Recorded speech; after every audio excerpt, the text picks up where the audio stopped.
Se você ainda não está mais perto do seu primeiro milhão, talvez seja porque ninguém te ensinou o caminho certo, muito menos a escola. O famoso boxeador norte-americano Mike Tyson, apesar de ter feito mais de 400 milhões de dólares durante a sua carreira, ele efetivamente quebrou, ficou sem dinheiro e precisou pedir falência em 2003. Isso acontece porque a educação formal muitas vezes falha em preparar as pessoas, em nos preparar a mexer com dinheiro, a ganhar dinheiro e principalmente a construir patrimônio. A escola nos ajuda em muitas coisas, nos ensina muitas coisas, mas no quesito dinheiro, geralmente ela deixa um pouquinho a desejar. E aí muita gente segue aquele caminho pré-pronto ali que é estudar bastante, fazer uma boa faculdade, entrar num bom emprego, achando que isso vai garantir ali a tranquilidade, vai garantir tanto dinheiro quanto seja necessário, enfim, vai garantir o sucesso na área financeira. Mas no fim da história, são poucos aqueles que vão conseguir atingir a independência financeira, são poucos aqueles que vão conquistar os seus milhões, são poucos aqueles que vão viver em paz com o dinheiro, vão ter efetivamente liberdade financeira, que é a liberdade definitiva. As escolas, desde lá do ensino fundamental até mesmo a faculdade, elas têm a função de nos preparar para a vida, nos preparar para exercer a nossa profissão, nos preparar para viver da melhor forma possível. E muita coisa que a gente aprende na escola realmente é muito importante. Nós aprendemos sobre a nossa língua, sobre como nos expressar, como falar, como escrever. A gente aprende sobre matemática, que é importantíssimo, como fazer conta. A gente aprende muita coisa realmente importante. Mas algumas coisas não são tão importantes assim e a gente ainda precisa perder tempo aprendendo, mas de dinheiro ninguém fala nada. É muito raro uma escola, desde o ensino fundamental até a faculdade, que gaste um período, um semestre, algumas aulas para falar sobre dinheiro, para falar sobre educação financeira. E aí você aprende lá na faculdade sobre o Pepino do Mar ou sobre a Guerra do Peloponeso, que são coisas assim de baixíssima relevância para pessoas normais, só que você não aprende sobre dinheiro. O problema é que todo mundo, 100% dos alunos daquela escola, de qualquer escola, vão mexer com dinheiro um dia na vida. Nenhum aluno vai deixar de mexer com dinheiro. Entretanto, ninguém aprende nada sobre dinheiro na escola. Isso é um problema grave. O resultado disso é que as pessoas saem da escola sem conhecimentos básicos sobre investimentos, sobre impostos, sobre inflação, sobre juros compostos, sobre coisas que fazem uma grande diferença na vida financeira de uma pessoa. E o sistema educacional, do jeito que é, ele acaba ajudando a fixar algumas narrativas que não necessariamente são verdadeiras ou o mais real possível, né? Por exemplo, é só você estudar, arrumar um bom emprego, que tudo vai se resolver na sua vida, vai dar tudo certo.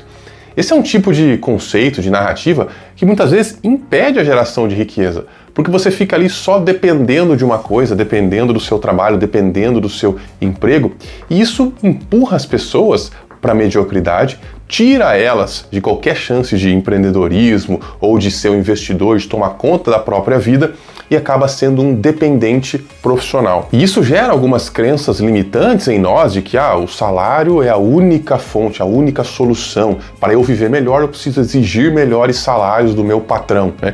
Isso pode ou não ser verdade, mas nunca que isso é o único jeito de você melhorar de vida. Isso talvez é um jeito, e nem é um jeito muito bom assim. Outra crença limitante é que a riqueza é só para quem nasceu em berço de ouro, para quem teve sorte. Esse aí ficou rico porque teve sorte. Aquele ali nasceu filho de não sei quem, por isso é rico. Esse tipo de coisa limita a nossa capacidade de gerar riqueza, porque a gente condiciona a riqueza, o sucesso, ao berço ou à sorte. E a gente sempre se vê como vítima. Nós saímos da escola como vítimas profissionais, prontos para apontar tudo que está errado no mundo, mas não tão prontos para apontar tudo que a gente pode fazer diferente. Mas então o que você deveria ter aprendido na escola e não aprendeu? Primeira coisa, todos nós temos que ter uma mentalidade de investidor. O enriquecimento vem da mentalidade correta. Não é só o quanto você ganha, mas o que você faz com o que você ganha. O investidor é aquele que se preocupa em fazer o dinheiro virar mais, o dinheiro crescer. Ele quer que o dinheiro dele, que nada mais é do que a quantificação das horas que ele ficou lá trabalhando, né? Dinheiro é igual às nossas horas de trabalho. Ele quer que esse dinheiro renda mais para ele. Ele quer colocar esse dinheiro para trabalhar para ele. Para uma pessoa fazer isso, a única coisa que ela precisa é entender que ela deve gastar menos do que ganha e investir a diferença. Se a gente saísse da escola sabendo isso, já faria uma grande diferença. Nem todo mundo consegue, nem todo mundo pode, mas muita gente que pode e que consegue não faz isso. Não consegue começar a poupar, não consegue fazer sobrar um pouquinho. Por quê? Porque já se acostumou a viver ali no fio da navalha, viver de contra-cheque em contra-cheque. Pega um contra-cheque, paga todas as contas, fica zerado, esperando chegar o próximo contra-cheque. Isso não é jeito de viver e isso não é jeito de viver com liberdade. Mas na escola, ninguém ensina você que você deve gastar menos do que ganha e investir a diferença. Ninguém te ensina o poder que tem os juros compostos. A nossa cabeça não é muito boa para pensar em juros compostos. Quer ver um exemplo interessante? Se você pegar uma folha de papel, você dobra ela uma vez, depois dobra ela de novo, depois dobra de novo. É uma folha A4 ali de papel. Se você dobrar ela 42 vezes, que tamanho será que vai ficar? Bom, você deve imaginar assim, se eu dobrar 42 vezes uma folha de papel, talvez ela fique ali com 1 metro de altura, meio metro, sei lá o que você imaginou aí. A verdade é que se você dobrar 42 vezes, você vai ter a distância da Terra até a Lua. Olha que absurdo! Uma folha de papel dobrada 42 vezes vai ficar da altura da Terra até a Lua. Se você não acredita, digita isso aí no Google que você vai encontrar mais informações sobre isso. Não sou eu que estou inventando. Mas por que a gente não imagina isso? Porque a nossa cabeça não funciona muito bem para pensar em juro composto. Isso é juro composto, né? Você vai dobrando, dobrando, dobrando, dobrando. Agora, a nossa cabeça pensa muito em juros simples. Se a gente aprende desde cedo o poder que tem o juro composto, a gente não vai arriscar ficar de fora desse juro composto. A gente vai querer ficar dentro, vai querer participar, porque ele realmente nos enriquece. Na escola, ninguém fala pra gente sobre juro composto, mas o juro composto é uma das forças mais poderosas que a gente tem e ela pode trabalhar pra gente, ela pode trabalhar do nosso lado. Eu sempre uso um exemplo de que para você juntar 1 milhão em 5 anos, se você tiver uma taxa de juros de 1% ao mês, que é algo aqui que hoje está um pouco mais difícil, mas só para ficar o exemplo aqui, você vai ter que poupar R$ 12.100 por mês. Esse é o valor que você tem que poupar para conseguir juntar 1 milhão em 5 anos.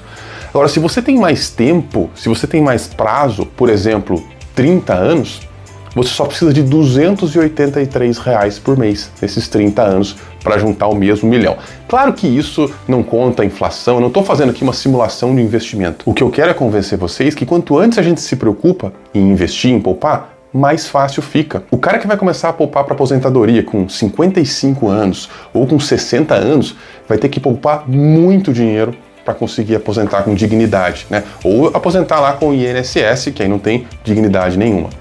Agora, o cara que começa a pensar na aposentadoria com 20 anos, esse cara tá tranquilo, porque um pouquinho que ele poupa por mês vai virar um dinheirão lá na frente. É muito mais fácil você poupar 200 e poucos reais por mês enquanto você ainda é jovem e ficar a vida inteira fazendo isso, do que você lá no final, quando tá prestes a aposentar, se dá conta que você vai ter que poupar 12 mil reais, 15 mil reais, um dinheirão por mês para conseguir aposentar com dignidade. Isso porque o juro composto, quanto mais tempo você deixar ele trabalhar, mais efeito ele faz. Então, fica muito mais fácil se você tem um tempo longo.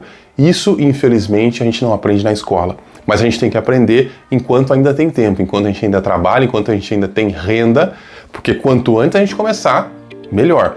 E se você, já tem uma certa idade, agora já tá tarde para mim, é o seguinte, daqui a 5 anos, você vai olhar para esse dia de hoje aqui e você vai pensar assim, nossa, se eu tivesse começado 5 anos atrás seria muito mais fácil. Então, o melhor dia para começar é hoje, porque é o dia que você tem. Quer ver outra coisa que a gente não aprende na escola, mas deveria? Diversificação de fonte de renda. Como é que uma pessoa se conforma em ter uma fonte de renda a vida inteira? Ganha um salário de um patrão. Isso é um absurdo. Eu não conseguiria viver em paz se eu tivesse essa condição. Eu não conseguiria nem dormir à noite, porque o patrão pode simplesmente te mandar embora, e aí? Acabou. Ou você é lá um empresário, tem uma empresa e todo o seu sustento vem daquela empresa. Eu não dormiria à noite, porque isso é um absurdo, isso é altamente arriscado, isso provavelmente não vai acabar bem, como a gente vê que não acaba bem muitas vezes. Mas na escola a gente não aprende que a gente precisa ter mais de uma fonte de renda. E não estou dizendo que você precisa ter 2 empregos, não é isso. Você pode ter lá um emprego só, um trabalho só, uma empresa só, ou ser um autônomo, não tem problema. Mas você tem que perseguir uma segunda fonte de renda, que pode ser, por exemplo, renda dos seus investimentos. renda dos imóveis que você comprou para alugar, renda dos fundos imobiliários que você tem, das ações, da renda fixa, sei lá, né? De algum lugar aí que você investe, que você tira renda. Essa mentalidade de procurar por renda além da renda do seu trabalho, a gente não aprende na escola, mas ela é extremamente importante e ela separa os que têm sucesso daqueles que são apenas medíocres. Partindo do princípio que você entende esses pontos básicos aí, o caminho que a gente tem que seguir para chegar até a riqueza, até a independência financeira, até a liberdade financeira, nada mais é do que você não se preocupar mais com dinheiro, não é que você vai sair andando de Ferrari, não é isso. Liberdade financeira é você ter dinheiro trabalhando para você e não se preocupar mais com dinheiro. Primeiro passo, primeiro ponto, disciplina financeira e controle de gastos. Você viver abaixo das suas possibilidades, abaixo do que você ganha, é o único caminho que existe para você enriquecer consistentemente. Ah, mas fulano ganhou na loteria. Ah, mas fulano abriu um negócio e ganhou milhões. Tudo bem, essas coisas acontecem. Provavelmente não aconteceram com você e provavelmente não vão acontecer. O caminho que a gente pode tomar, que é o caminho mais simples, que funciona para mim e vai funcionar para você, é simplesmente ter controle, ter disciplina. Segundo ponto é investir essa diferença, esse excedente, de forma inteligente. Você tem que investir bem o seu dinheiro, você tem que fazer com que ele trabalhe para você, você tem que multiplicá-lo, colocá-lo em ativos que têm valor, que provavelmente vão ali aumentar, se valorizar com o decorrer dos anos, né? De preferência em algo que você entenda, não no que está na moda, não no que está todo mundo falando. Ah, tá todo mundo falando que o Bitcoin vai me deixar rico, então você vai lá e coloca tudo em Bitcoin. Não, vai perder tudo, mesmo que o Bitcoin seja um bom investimento, você vai acabar perdendo. Por quê? Porque você não conhece. Você está fazendo algo porque alguém disse.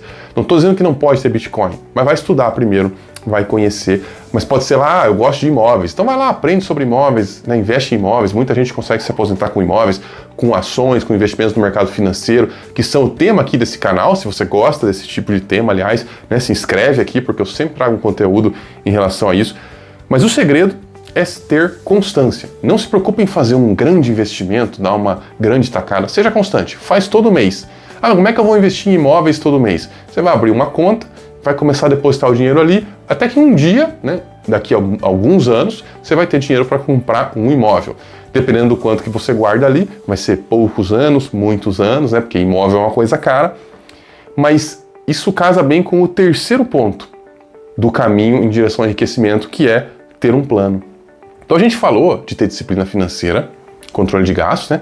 A gente falou de investir de forma inteligente, mas eu acho que o mais importante é esse terceiro, que é ter um plano. Saber onde você quer chegar. Quem chega lá, quem atinge a liberdade financeira, não começa lá sem querer e sem querer dar certo. Nunca é assim. Só esses casos aí de loteria, herança e tal. Mas para pessoas normais, a gente precisa ter um plano concreto, saber exatamente aonde a gente quer chegar e como a gente quer chegar. Igual eu dei o exemplo lá do investidor de imóveis, não dá para comprar um imóvel por mês, certo? Então ele vai lá, abre uma conta remunerada, uma poupança, um CDB, enfim, um investimento ali razoável para ir poupando esse dinheiro até chegar o momento que ele pode comprar esse imóvel. Então isso é um plano e isso é a pessoa estar seguindo um plano. Se você traça um plano para você e segue, mesmo que não seja o melhor plano, mesmo que de vez em quando você vai falhar, isso vai acontecer. Se você faz isso, você tem muito mais chance do que alguém que simplesmente está lá matando um leão por dia e cada dia atrás ali de mais.